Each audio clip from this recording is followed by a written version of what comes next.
Balapan di Le Mans juga menunjukkan drama sejati MotoGP. Hujan, strategi ban, dan tabrakan. Misalnya, juara dunia 2 kali bertabrakan dengan Joan Mir di awal balapan, tapi tetap fit kembali. Ini adalah MotoGP di puncaknya, tak terduga dan penuh adrenalin, klasemen dan performa pembalap. Sekarang, mari kita lihat klasemen sementara per Mei 2025. Kita bisa tarik garis besar dari performa pembalap dan tim. Marc Marquez, 93, kembali ke performa puncak bersama Ducati Lenovo, memimpin klasemen setelah Le Mans dan mengejar rekor podium Valentino Rossi. Jorge Martin tetap konsisten, tapi ada kabar dia ingin tinggalkan Aprilia akhir 2025. Drama di luar lintasan.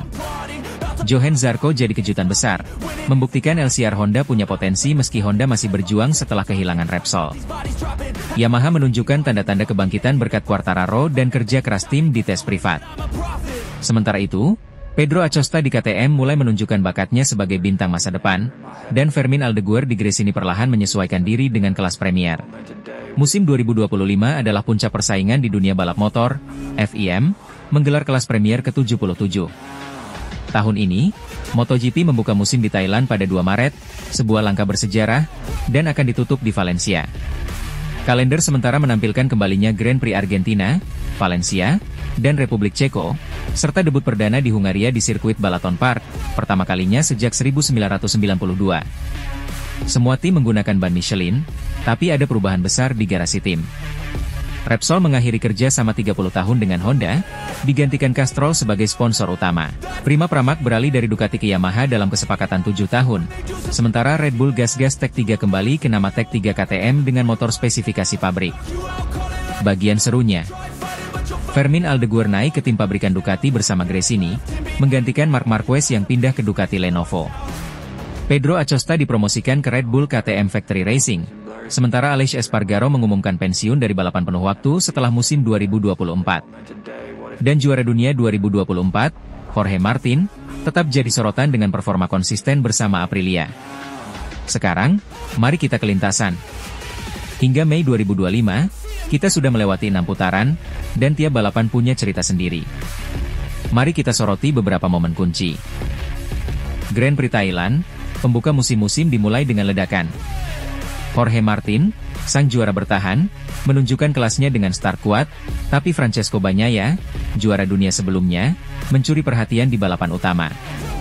Persaingan sengit ini langsung menetapkan nada untuk musim yang kompetitif. Grand Prix Spanyol, Jerez Alex Marquez dari Gresini Ducati jadi bintang di Jerez. Dia mencetak rekor lap baru dan memimpin sesi latihan bebas, meski sempat crash di turn 5 yang memicu bendera merah. Ketangguhannya luar biasa, dan ini jadi sinyal bahwa Gresini serius mengejar podium. Fabio Quartararo juga mengejutkan dengan pole position, membuktikan Yamaha mulai bangkit. Grand Prix Prancis, Le Mans ini dia balapan yang bikin sejarah. Johann Zarco, pembalap LCR Honda, menjadi pahlawan tuan rumah. Di tengah kondisi flag-to-flag dan hujan, Zarco membuat keputusan cerdas memilih ban basah dan meraih kemenangan, pembalap Prancis pertama yang menang di kandang sejak 1954. Bayangkan sorak-sorai penonton di Le Mans saat Zarco naik podium. Marc Marquez juga tampil apik dengan finish kedua, menempatkannya sebagai pembalap dengan podium terbanyak kedua sepanjang masa, di belakang Valentino Rossi. Sayangnya, Fabio Quartararo crash di balapan kandangnya meski start dari pole. Balapan di Le Mans juga menunjukkan drama sejati MotoGP. Hujan, strategi ban, dan tabrakan. Misalnya, juara dunia 2 kali bertabrakan dengan Joan Mir di awal balapan, tapi tetap fit kembali. Ini adalah MotoGP di puncaknya, tak terduga dan penuh adrenalin, klasemen dan performa pembalap. Sekarang, mari kita lihat klasemen sementara per Mei 2025. Kita bisa tarik garis besar dari performa pembalap dan tim.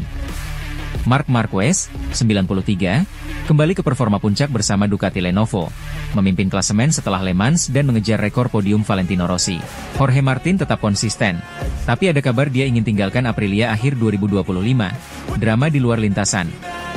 Johann Zarco jadi kejutan besar, membuktikan LCR Honda punya potensi meski Honda masih berjuang setelah kehilangan Repsol.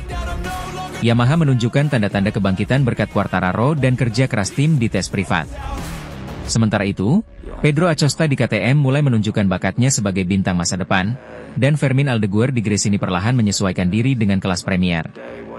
Dari sisi konstruktor, Ducati tetap dominan, tapi Yamaha dan Honda mulai mengejar, terutama setelah langkah besar dari 2024 ke 2025. KTM juga tak boleh dianggap remeh dengan Acosta dan Binder di barisan depan. Tren ke masa depan, musim 2025 baru seperempat jalan, tapi pandangan ke 2026 sudah muncul. Misalnya, Harley-Davidson akan hadir dengan seri kejuaraan baru di 6 akhir pekan MotoGP, menambah keseruan. Pirelli juga akan menggantikan Michelin sebagai pemasok ban mulai 2027, yang bisa mengubah dinamika balapan. Di luar lintasan, bursa pembalap untuk 2026 mulai panas. LCR berjuang keras mempertahankan Zarco, yang dilirik Honda pabrikan. Dan dengan Marquez yang semakin nyaman di Ducati, akankah dia merebut gelar ke-7? Atau akankah Martin mempertahankan mahkotanya? Satu hal pasti, MotoGP tak pernah kehabisan kejutan. Itulah rangkuman MotoGP 2025 sejauh ini, teman-teman. Dari kemenangan bersejarah Zarco di Le Mans hingga dominasi Marquez dan kebangkitan Yamaha, musim ini adalah roller coaster emosi. Masih ada 16 balapan lagi, jadi pastikan kalian ikuti terus aksinya di platform siaran, misalnya MotoGP.com atau saluran TV favorit.